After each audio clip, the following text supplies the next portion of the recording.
चलो तो अब हमने वहाँ सब देख लिया sir, R is equal to rho L by A. लेकिन अब देखो, अब हमारे पास यहाँ पे एक ट्विस्ट है, क्वेश्चन बहुत पूछता है हमेशा, R is equal to rho L by A हो गया ना सर, कोई दिक्कत नहीं है। अब इस पर देखना ध्यान से कि यहाँ बोलेगा कि आप ध्यान रखिएगा इस बात को, अगर हमने ये तार लिया, क्या लिया बताओ बच्चे, एक तार लिया, इसका लेंथ है ए और इसका एरिया हमने क्या लिया, लेंथ एल है और एरिया क्या है ए है, ठीक है। तो अगर हम इसको क्या कर देते हैं कि लेंथ को आप डबल कर देते हैं, इसी तार का लेंथ को मैंने क्या कर दिया, अब डबल कर दीजिएगा। अगर आप लेंथ को अगर डबल करते हैं, ठीक है ना, लेंथ को डबल करते हैं तो एक बात ध्यान रखिएगा, अगर आप लेंथ को डबल करेंगे तो इसका एरिया जो होगा वो क्या हो जाएगा, हाफ हो जाता है, एरिया क्या होता है हाफ, एक बात ये ध्यान रखेंगे। और जस्ट इसी का एक और बात है, अगर हम इसका लेंथ को डबल कर देते हैं, ये तो डबल हो गया तो एरिया क्या हो गया हमारा, हाफ हो गया। और अगर हम इस लेंथ को अगर हाफ करते हैं तो हाफ अगर लेंथ को करेंगे तो कैसे होगा सर, देखिए तो अगर हाफ करेंगे तो कुछ ऐसा घटना होगा, है ना। अगर मैं हाफ किया तो पहले एल था तो अब ये क्या हो गया, एल बाई क्या होगा 2।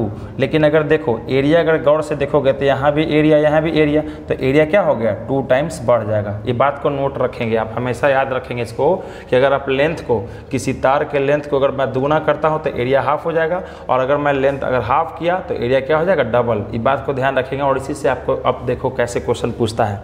क्वेश्चन आपसे पूछेगा कि अगर, सुनो क्वेश्चन क्या बोला कि अगर लेंथ एल है, ठीक है ना, एरिया अगर ए है तो उस समय में रेजिस्टेंस हमारा आर है। मतलब क्या बोला कि अगर लेंथ एल है तार का, area of cross section A है तो उस समय में रेजिस्टेंस क्या दिया गया आर। तो बोलेगा ध्यान रखिएगा, ठीक है कि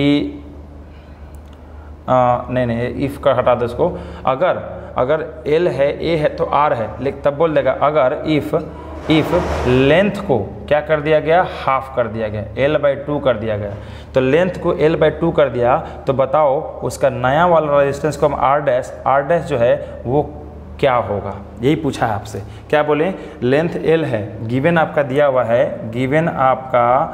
हुआ है कि तार का लेंथ अगर L है, area of cross section A है तो रेजिस्टेंस कितना है R है। अब बोला कि अगर इफ़ लेंथ को अगर हाफ कर दिया गया तो नया वाला रेजिस्टेंस क्या होगा, यही आपको निकालना है। तो कुछ भी नहीं करो, हमने अभी क्या बताया कि सर अगर लेंथ को क्या कर दिया गया, हाफ कर दिया गया, तो लेंथ को अगर हाफ कर देगा तो बताओ ऑटोमेटिकली एरिया क्या हो जाएगा 2a हो जाएगा। क्लियर। तो चलो इसके लिखते हैं, नया वाला resistance is equal to rho, L क्या है, L/2 है सर, L/2 है और डिवाइड बाई ए होता है formula, R is equal to rho L by A होता है ना। चलो फिर से लिख देते हैं, आपको अगर दिक्कत है तो। सर हमको पता है since R is equal to rho L by A, clear है। तो चलो यहाँ R डैश अगर लिखेंगे तो रो ही है सर। अब L क्या कर दिया गया, L कर दिया L/2 और डिवाइड बाई एरिया क्या कर दिया गया 2a। तो ज़रा इसको अगर हम सॉल्व करें इधर तो R डैश बराबर क्या होगा, चलो इसको अगर 1 करें तो नीचे क्या हो जाएगा, रो L/2 इंटू 1/2a, सिंपल।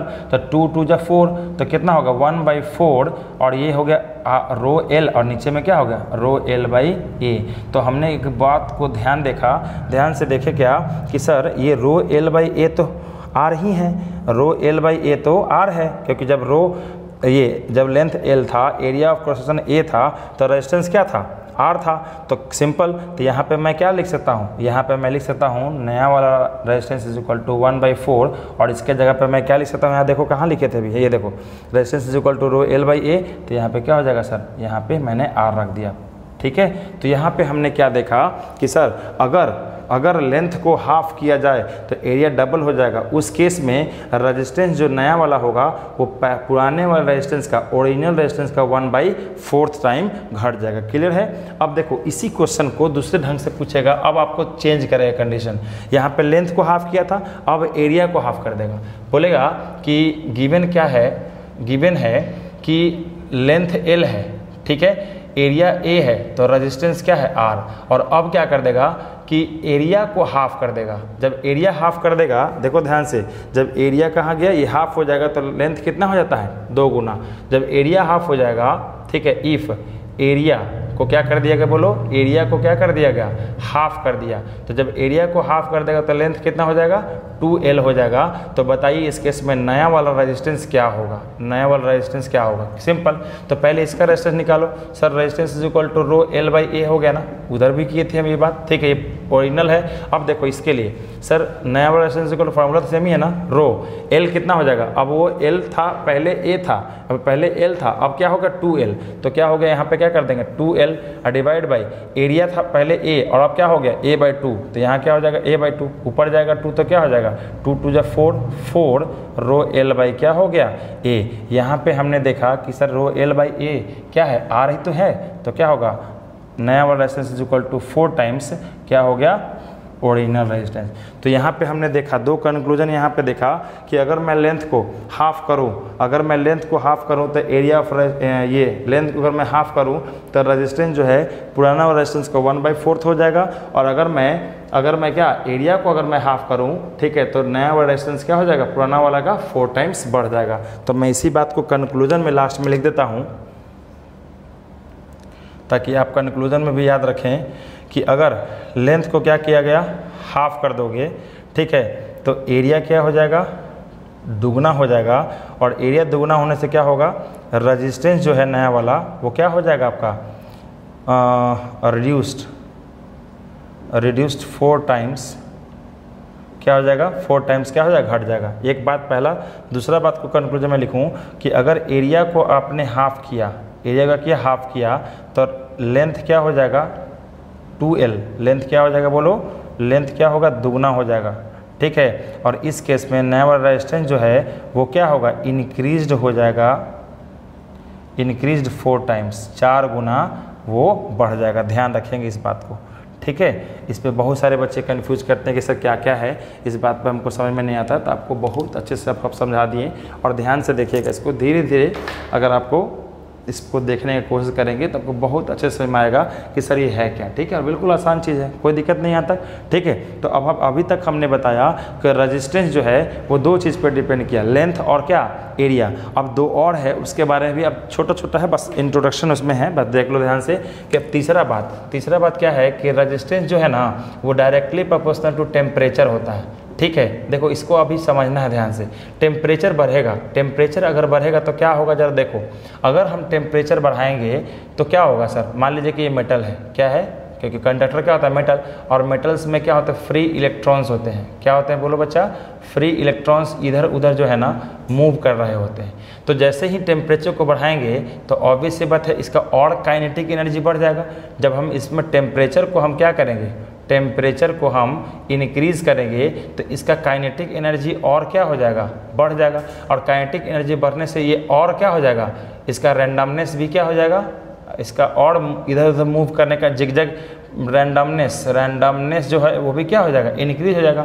और रैंडमनेस जब इंक्रीज हो जाएगा तो सर इसको एक डायरेक्शन में मूव कराने में ज़्यादा एनर्जी हमको लगाना पड़ेगा, ज़्यादा वर्क डन करना पड़ेगा। मतलब क्या कि अब क्योंकि flow of electrons in a particular direction को कहते हैं करंट। जरा सोचना, flow of charge, flow of what electron, charge मतलब इलेक्ट्रॉन है, प्रोटॉन, फ्लो ऑफ इलेक्ट्रॉन मतलब क्या कि अगर हम इसको इस तरीके से इलेक्ट्रॉन को एक डायरेक्शन में मूव अगर कराने के लिए अगर चाहें तो इस कंडीशन में जिसका रैंडमनेस बहुत ज़्यादा है तो इस कंडीशन में जो है वो बहुत ज़्यादा हमको वर्क करना पड़ेगा, ठीक है। मतलब क्या कि करंट फ्लो होने में अब दिक्कत होंगी। क्यों हुआ, टेम्परेचर बढ़ गया, टेम्परेचर बढ़ने से करंट ये इलेक्ट्रॉन का काइनेटिक एनर्जी बढ़ गया, रैंडमनेस बढ़ गया, जिसके चलते क्या होगा इलेक्ट्रॉन का वन डायरेक्शन में फ्लो कराने में हमको ज़्यादा प्रॉब्लम हो रही है, ज़्यादा मेहनत करना पड़ रहा है। मतलब कि करंट फ्लो करने में बाधा बन रहा है। करंट जितना पहले फ्लो करना चाहिए था अब उतना करंट नहीं फ्लो किया, कब, जब टेम्परेचर को बढ़ा दिया तब।